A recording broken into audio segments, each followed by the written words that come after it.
కాకినాడ జిల్లాలో పోలింగ్ కోసం అధికారులు సర్వం సిద్ధం చేశారు. డిస్ట్రిబ్యూషన్ సెంటర్ల నుంచి ఈవీఎంలను తరలిస్తున్నారు. ఈవీఎంలను తరలించే వాహనాలకు జీపీఎస్ ఏర్పాటు కూడా చేశారు. జిల్లా వ్యాప్తంగా 1640 పోలింగ్ కేంద్రాలను ఏర్పాటు చేశారు. 70% పోలింగ్ కేంద్రాల్లో వెబ్ కాస్టింగ్ ఏర్పాటు చేశారు. జిల్లాలో 16,34,122 మంది ఓటర్లు తమ ఓటు హక్కును వినియోగించుకోనున్నారు. జిల్లాలో పోలింగ్ ఏర్పాట్లకు సంబంధించి మరింత సమాచారం కాకినాడ నుంచి మా ప్రతినిధి రాజు అందిస్తారు. కాకినాడ జిల్లాలో రేపు జరగబోయే సార్వత్రిక ఎన్నికలకు సంబంధించి ఏర్పాట్లన్నీ కూడా అధికారులు సిద్ధం చేసిన పరిస్థితి ఉంది. ఇవాళ జిల్లాలో ఆయా డిస్ట్రిబ్యూషన్ సెంటర్ల నుంచి కూడా ఎన్నికల సిబ్బందికి ఈవీఎంలు అదేవిధంగా ఎలక్షన్ మెటీరియల్ అన్ని కూడా పంపిణీ చేసే కార్యక్రమం జరుగుతుంది. సాయంత్రానికల్లా నిర్దేశించిన పోలింగ్ కేంద్రాలన్నీ కూడా ఈవీఎంలు తరలించే ఏర్పాట్లు చేశారు. ముఖ్యంగా ఈవీఎంలు ఏవైతే తరలిస్తున్న వాహనాలకు ఆ వాహనాలకు కూడా జీపీఎస్ సిస్టమ్ ఏర్పాటు చేశారు.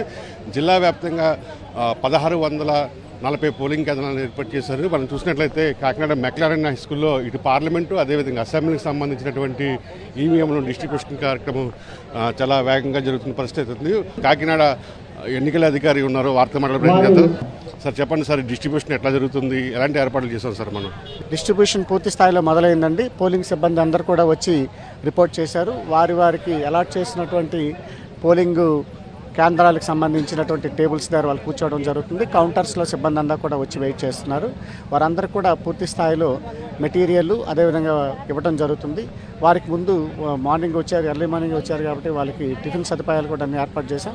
వచ్చిన వాళ్ళందరూ టిఫిన్ చేసి వారికి అలాట్ చేసినటువంటి పోలింగ్ స్టేషన్ సంబంధించి కౌంటర్స్లోకి వెళ్ళి వాళ్ళ యొక్క మెటీరియల్ కూడా తీసుకోవాల్సిందిగా అందరికీ విజ్ఞప్తి చేస్తున్నాం.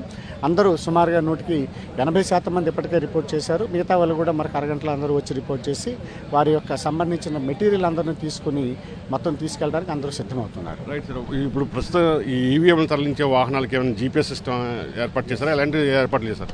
ఈవీఎంస్ ఏదైతే తీస్తున్నామో పోలింగ్ సిబ్బంది ఏదైతే వెళ్తున్నారో వాళ్ళందరూ కూడా ఆర్టీసీ వాహనాలన్నీ ఏర్పాటు చేయడం జరిగింది. మనం 44 ఆర్టీసీ వాహనాలతో పాటు ఒక 4 మినీ వ్యాన్లు, ఒక ఆటోను కూడా అరేంజ్ చేసాం. వాటన్నిటి కూడా జీపీఎస్ని అరేంజ్ చేయడం జరిగింది. జీపీఎస్ వాహనాల ద్వారా మాత్రమే వాళ్ళ యొక్క పోలింగ్ సిబ్బంది కానివ్వండి ఈవీఎంలు కానీ తరలించడం జరుగుతుంది. రైట్ సార్, మొత్తం ఎంతమంది సిబ్బంది ఎన్నికల్లో కాకినాడ అసెంబ్లీకి సంబంధించి పాల్గొంటున్నారు?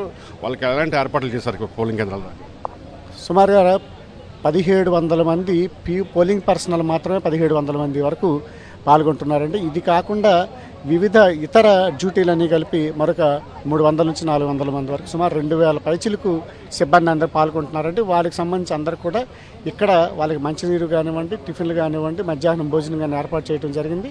అలాగే వాళ్ళు పోలింగ్ కేంద్రాలకు వెళ్ళిన తర్వాత కూడా వారందరికీ మధ్యాహ్నం స్నాక్స్ దగ్గర నుంచి రాత్రి భోజన సదుపాయాలు, అక్కడ వారందరికీ షేడ్, మంచినీటి సదుపాయం, అదేవిధంగా టాయిలెట్స్ అన్నీ కూడా ఏర్పాట్లు చేయడం జరిగింది. ఎక్కడ ఎవరికి ఎటువంటి ఇబ్బంది లేకుండా గత 2 నెలలుగా అందరికీ అన్ని ఏర్పాట్లు కూడా చేశామండి. ఇంకా ఓటింగ్ శాతం పెంచేందుకు మీరు ఎలాంటి కార్యక్రమాలు నిర్వహించారు? ఓటింగ్ శాతం పెంచేందుకు ఇప్పటికే అందరికి కూడా ఒక్క ఈసారి ఓటర్ స్లిప్స్ 98% డిస్ట్రిబ్యూట్ అయ్యాయంటే ఓటర్లలో ఉన్నటువంటి ఉత్సాహాన్ని మనం తెలుసుకోవచ్చు.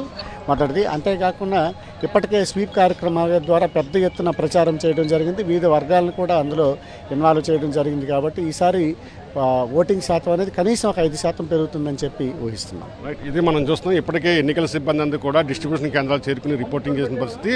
వెంకటరామతో కలిసి సాక్షి టీవీ కాకినాడ నుండి.